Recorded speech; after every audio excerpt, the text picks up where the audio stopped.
From a family farm, my parents were farmers, and I came home to the farm when I was 17. It was the only thing I was good at. It was one thing I could do, and I managed really well. I figured I might as well be good at something, so it's farming. I used to often go to school with greasy hands and really enjoyed just pulling things apart and figuring out how they worked. Did an apprenticeship and then went into business as an electrical contractor. Went into partnership with someone, and we were in business for 8 years. He then wanted to split up the business, and so it took me a bit of a surprise. I thought, oh, what am I going to do? And for a couple of days I thought, no, I'll go do something else. And ended up stumbling into earth moving. I've always liked machines. I'm really into, I suppose, working with my hands, being involved in construction and also machinery. So I suppose it's a good combination of it. I also like the thinking side of the construction industry. Because of my building background, reading plans, doing set-outs, understanding grid lines and references, shooting levels and stuff like that has always been something I've enjoyed. And the groundworks or the earthworks side of it is a component which I've always taken a liking to. So I found that earth moving excavating has been really well suited to my skill set and also what I like and what I enjoy. What inspired me was just mainly, I was young, I didn't get a trade through school or after school. So, you know, worked my way from the bottom through a dump truck down through a quarry and then worked my way onto the ground within Ballarat. And then you could see within this industry that you can actually go places, you know, as long as you wanted to work hard for it. My nan and grandfather settled here after the war on an original soldier settlement block. When I was a kid, Dad had the bed set up on the tractor so I could sleep out there with him of the night time. I've got a young girl and my son over here. He can drive it, he can do it pretty much everything you need to do on a baler.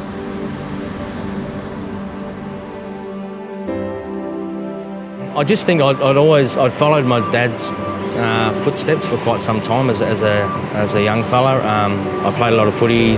We travelled around quite some time. You know, I was in and out of school. We settled on the Gold Coast, and then once I got my apprenticeship, I basically just said I'm okay on my own now. I think just watching them grow and how they've done their stuff, I think, yeah, it sort of inspired me to be who I am, I think, and be where I am, I suppose, yeah. I finished my apprenticeship and I started working myself at 19. When I left that company, my boss had 18 employees. In 2 years I had 35, he still had 18. So, you know, it's pretty aggressive. Getting to work and doing the work. Nothing's easy in life, nothing's easy in business. You know, just like anything, if you work at it and work hard, you'll be, you know, you can turn it into a successful business. If you don't work, you'll never get anywhere. I guess I stumbled on Melbourne Tractors by accident. I ran another brand of equipment and had endless struggles with their service department. I then, for a job, needed to borrow a friend's Cabelco excavator and thought, this thing's fantastic. It's done twice the work that my machine's done and operates better. So then on the next machine I went to buy, I rang up Melbourne Tractors and asked to speak to a salesman. And they said, oh, I'll speak to Matt. So hence the start of the journey. I guess we were still running two brands of equipment, and the difference in the way that the two service departments worked and also the honesty from the salesperson, Matt, really just swung me over. So we ended up trading and getting rid of all the other brand equipment and solely relying on Melbourne Tractors. And as their business has grown and our customers have had greater confidence in us and we've had greater opportunities, we've then needed a variety of different gear, which Melbourne Tractors have been able to provide or source or modify to suit our needs, and nothing's been too hard for them.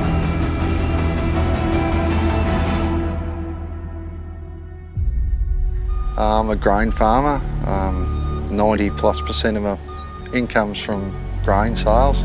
It wasn't overly big at the start, and every year it just seems to grow. It's like it got a life of its own, and I think if you start off small and you're fair and honest with everyone, your business will grow.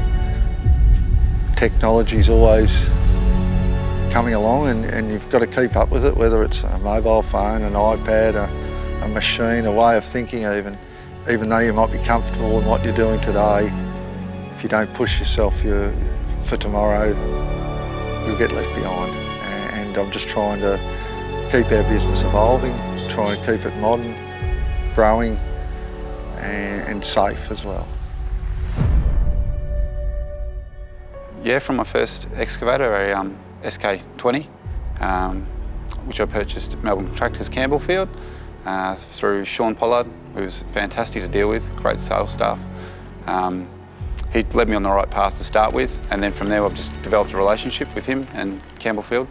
And they've always supported me, whatever it is, attachments, breakers, drills, and then recently a 5-tonne excavator, which now allows me to do the bigger jobs, and I suppose keep my clients happy with larger scale work. Melbourne Tractors has always supported me, and they've been really, I suppose, educating also along the way of new products, new services, anything which is going to help my business and my clients and make, I suppose, a day-to-day running of the business easier. Basically all our machines have been Kobelco for the last 7 years, and the relationship with Brisbane Bakers has been awesome.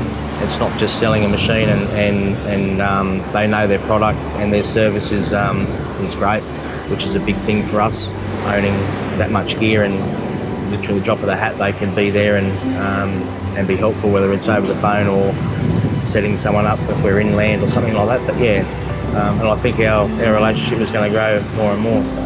Yeah, look, there's always, every job like we come into, there's always a challenge. There's the likes of this job, which is a really challenging one we're dealing with public traffic. They're really supportive of their trees and not marking them or damaging them or anything like that. Our relationship with Brisbane Bakers goes back a lot longer than what you all think here. We found a niche in it, and we found that we were good at what we did. So we bought a 5.5 tonner in it, and a New Holland excavator too, with the view that when we build our new factory, we need a slightly larger piece of equipment. And at the present, we've probably got about 15 projects that we're doing, and have got to start. And yeah, no, it's going along nicely. I can still remember the first baler we bought off Ray Sullivan when he was originally at Ballarat Tractors. It'd be 14 years ago now. My father has taken over on the farm, and us boys have just since come, or not since come back, but we've been back helping out for a while now and trying to grow it a little bit by having the balers to complement the farm. Well, throughout the years, the company's relationship with Ballarat Tractors has developed. It's been going for 15 years now. In discussions with Wayne and that, we'd love to see it grow, mainly due to the reliability that they have and the service that we've been shown over the years with our small plant.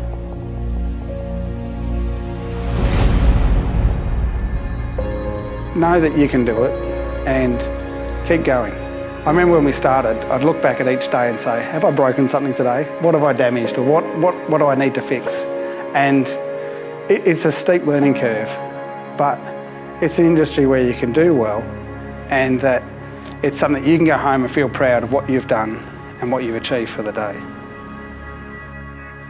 In this industry, in this country, it's a great country. If you're prepared to put in the hours and work hard, you will get rewards. I think it would be to learn from others, applying that to your business, but also reflecting on how you might be able to change that, modify that, or improve that to better your business and the industry going forward. I think you've actually got to know the style of work that you want to do and make some goals around that. You've got to enjoy it. If you don't enjoy it, well, if it's just a job, well, it's those challenging ones, well then I think it'll it'll break you, you know. Never discount any job, you know. Always treat every person as you care, you know. Like, you never know who they know, you never know where the next job may come from, who they may speak to. You don't know where that may lead. It may lead nowhere, but effectively, if you just go around picking and choosing the best jobs, I'm going to make more money out of that than that, you know, you won't succeed in this industry. You do need to take in the good with the bad. Do something you love. If you love it, you'll be good at it. And life's too short to do something you don't love. If you're a young fella, find something you love and you'll do well.